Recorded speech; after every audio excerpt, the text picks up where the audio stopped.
What's going on, guys? Welcome back to another video. And in today's video, I'm going to kind of get into our inner Jordan Belfort a little bit.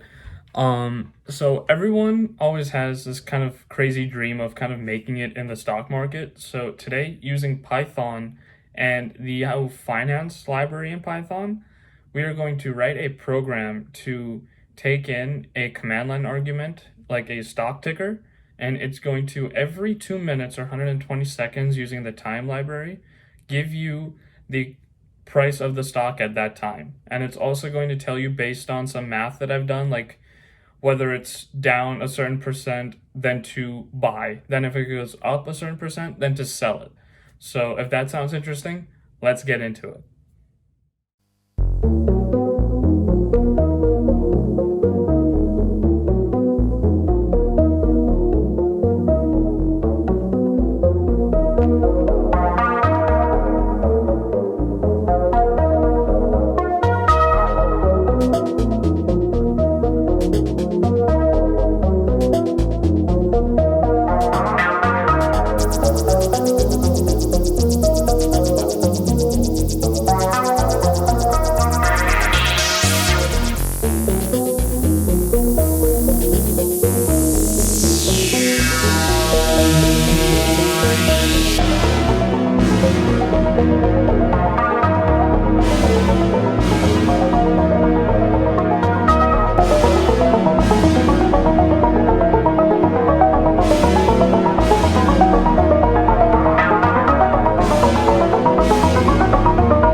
There you have it, guys. So as you guys saw, it's actually pretty easy to make. All we did was we imported all the necessary libraries, one of the main ones being the Yahoo Finance library, and from that we got the stock info, and we were able to use the sys library to get the command line argument from the user, and then using a while loop. So basically, as long as the program is running, so while true, give us all this information. And we were able to actually write two functions to decide whether to buy or sell as well, and then just call them in our main get stock function.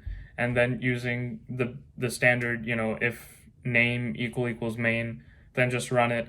We were able to get all of this information. So hopefully you guys enjoyed. If you did, make sure to hit the like button, hit the subscribe button, share the video, leave a comment, have a happy holidays, and I'll catch you guys next time. Peace.